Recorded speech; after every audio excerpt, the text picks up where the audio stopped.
Welcome back to CJ's Keto Kitchen.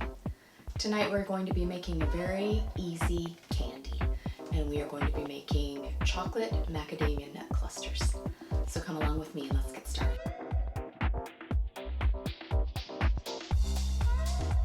So as we know, on the ketogenic lifestyle, macadamia nuts are very popular because they're fairly low in carb and they're high in fat. So tonight we're going to be making a variation of something that you could use as a treat or to get a little extra fat in your diet if you wanted to. I used to be very fond of Mauna Loa's macadamia nut clusters back when I was not keto. And so I got the idea to try and create something like that in a ketogenically friendly product. So these are going to be little clusters with chocolate and macadamia nut. If you're not fond of macadamia nuts, or if you prefer a different type of nut, these would work well for any type of low carb nut: pecans, walnuts, almonds. I've done an almond version and they're also very tasty. So it's very easy. It only takes 3 ingredients and a short amount of time, and there's no baking or anything like that involved. So let's go ahead and get started. So we need to do a couple of things for our macadamia nut clusters. We want to use some kind of mold. You don't have to. You could just put down parchment paper or your silicone sheet if you want to. If you don't have a mold, because you could just make them into globs, you know, kind of like we did the haystacks. You could just put a blob on your paper and then it will come away. But I wanted to use, this is actually a mini muffin tin and it's silicone. A lot of people have like fat bomb molds or candy molds. I have some.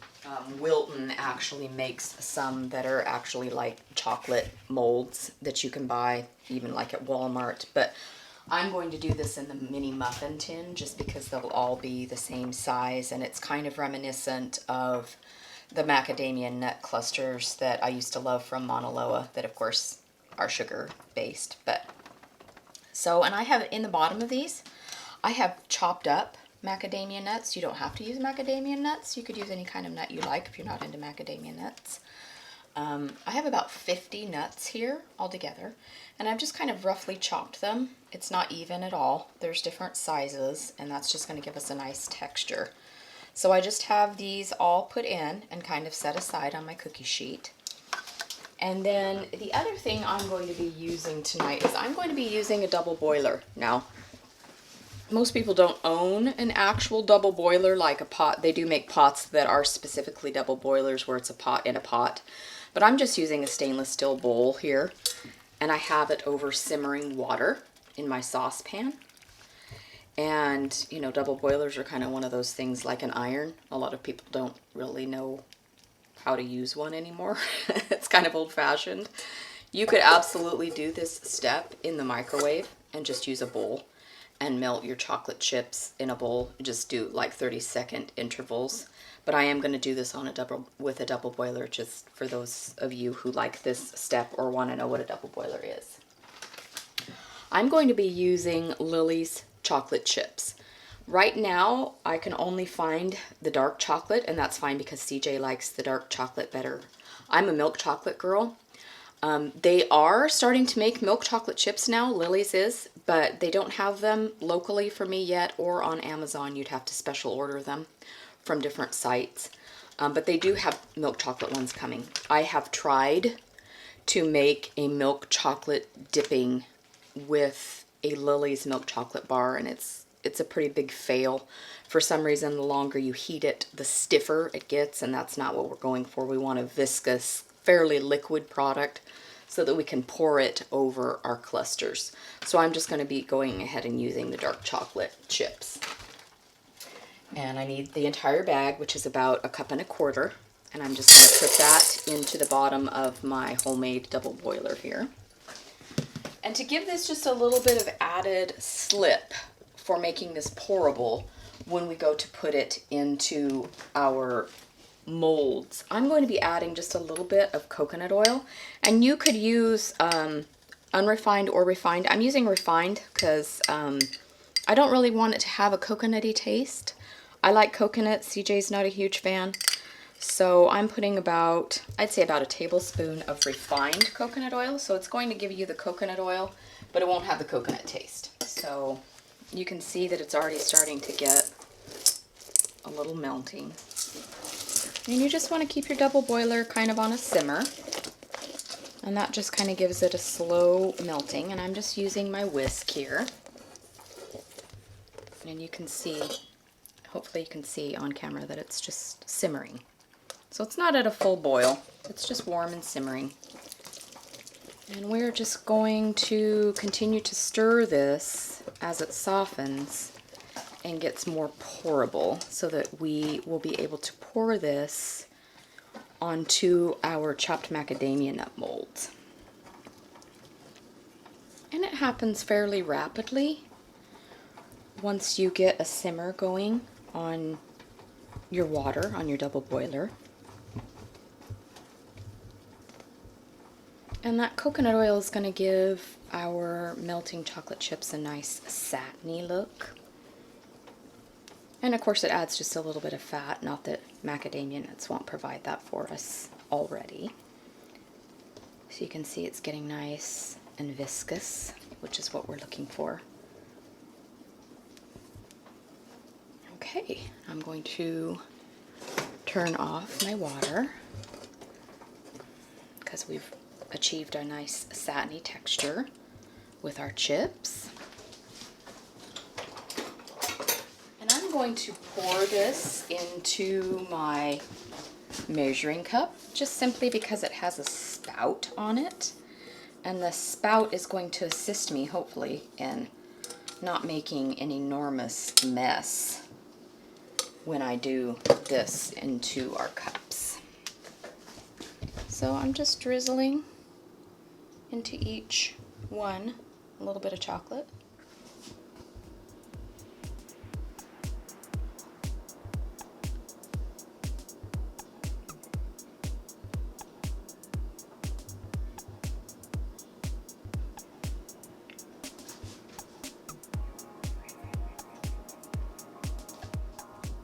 And I'm not precisely sure how many clusters this is going to make because this is my first time doing this. So I'm just going along as far as I can.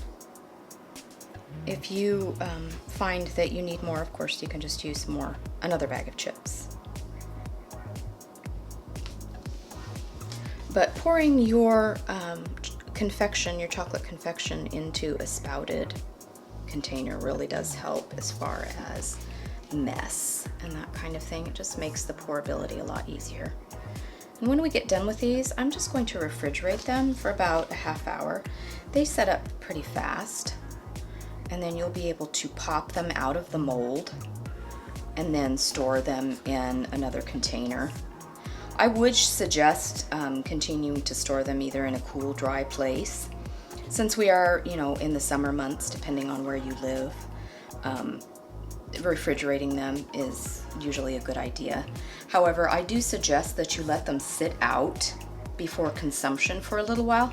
I just find that it makes the flavor a little better, and it prevents any kind of cooling or bitterness taste that sometimes natural sweeteners can get, especially stevia and erythritol. It just makes it a little bit more palatable if you're not bringing it straight from the refrigerator into your mouth. Additionally, if you're going to be using a refined coconut oil versus an unrefined, I find that the coconut taste is less noticeable in a product that has been allowed to come to room temperature, as opposed to just bringing it directly from a refrigerated state. If you love coconut and you really want the coconut taste, you absolutely could, eat it that way. But not everybody's into coconut, so it's just an observation on my part.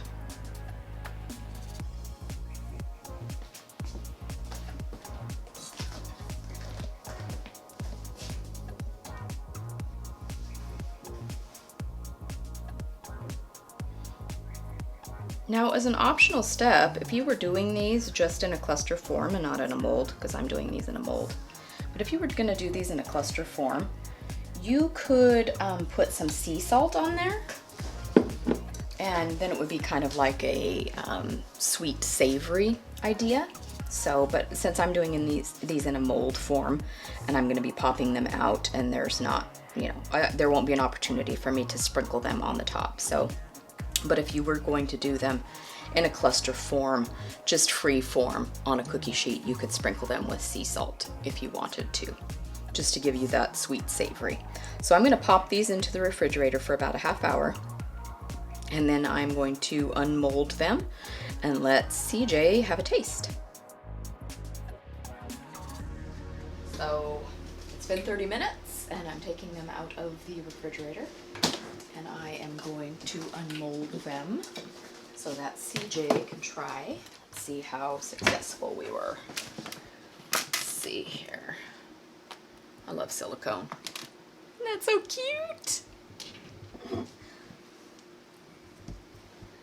can see the yummy, salty, buttery macadamias there on the bottom.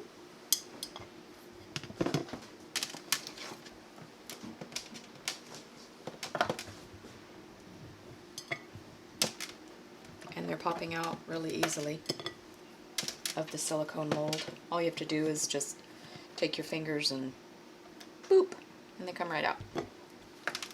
Okay, so we're gonna let CJ have a taste. Hi, CJ. Hi. It's time for some chocolate. Yep, I see. Chocolate macadamia nut clusters. Yep. They look good.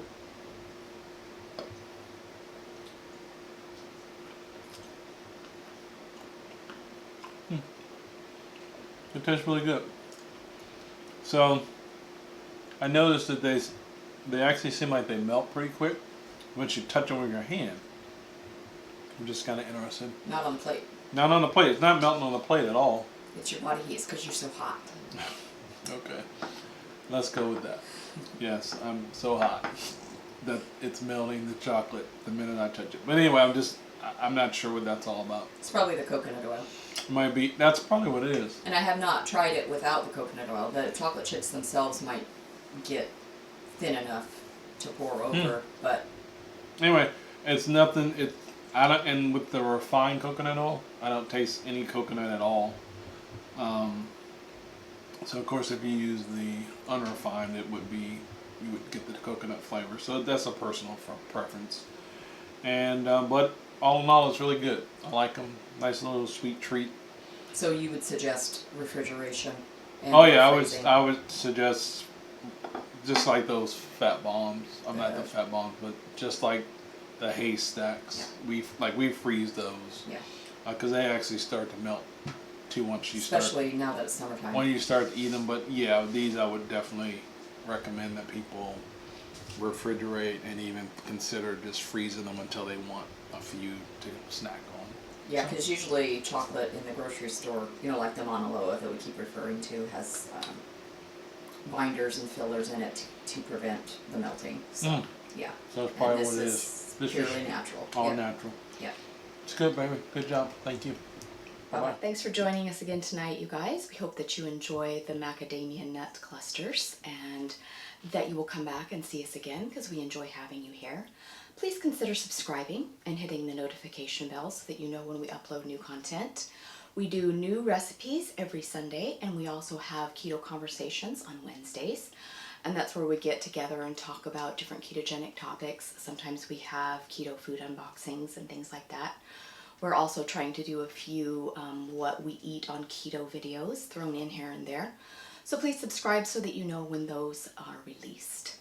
If you need any macros or recipe information, other recipe ideas, those can always be found on our blog, and that's cjsketokitchen.com. All of our recipes are printable. We are also on social media, Facebook, Instagram, Twitter, Pinterest, and sometimes we release teaser photographs as to what we will be releasing for our recipes on Sunday. So please join us over there so you don't miss out. And we hope that you'll come back and see us again on CJ's Keto Kitchen. And until then, bye-bye.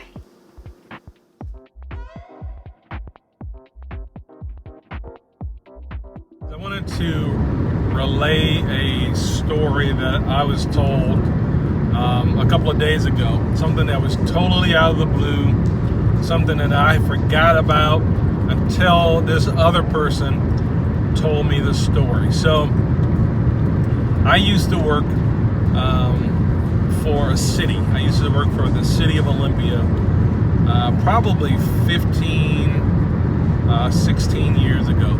And I started there. Actually, I started right when I got out of the military. And I started working there, and I was basically a clerical person, worked in the HR department, kind of worked my way up through the ranks to get from out of the, kind of the administrative clerical world into the HR work. And as I was doing that, there was a person who came in, who we hired, and I was part of the interview.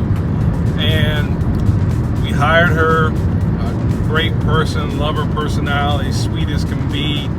But I think she kind of lacked some confidence just from experiences in her life, and it kind of showed at work when she was doing things, and she was kind of unsure of herself, and so I don't even remember the conversation. Well, I kind of do remember the conversation because I can hear myself saying this to her. I don't remember all the details. Someone told me this story a couple of days ago.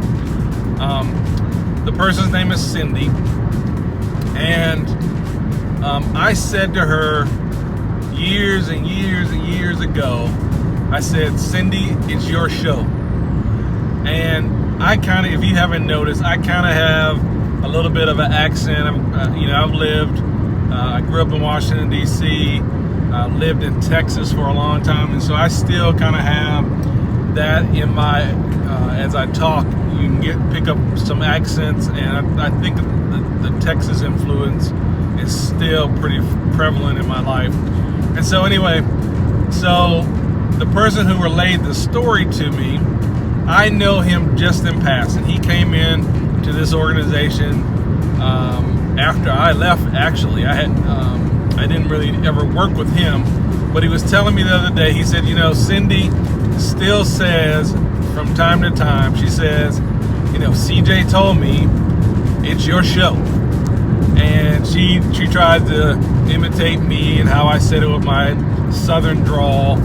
And I thought that was the coolest thing in the world. That's something I said to somebody, I think it had to be 16, almost 20 years ago, for that to even have that much effect on a person, that she has that in her mind. I just find that so awesome. And so I guess my point here is that you never know how you're affecting people and the things, the impact you're having on people in your day-to-day interactions with people. I think I've talked to Cindy maybe 5 times over the last, 20 years, where I've called that organization because I needed information related to, my current daytime job, or one time she called about a friend of ours who had passed away. But to hear that she still remembers that it's your show, and that just made my day when I heard that story the other day. And I just wanted to pass that along. It may not mean anything to you, but as I think about that line, it is your show. Life is your show, and live it to the max. Be the star of your show called your life. That's all I got.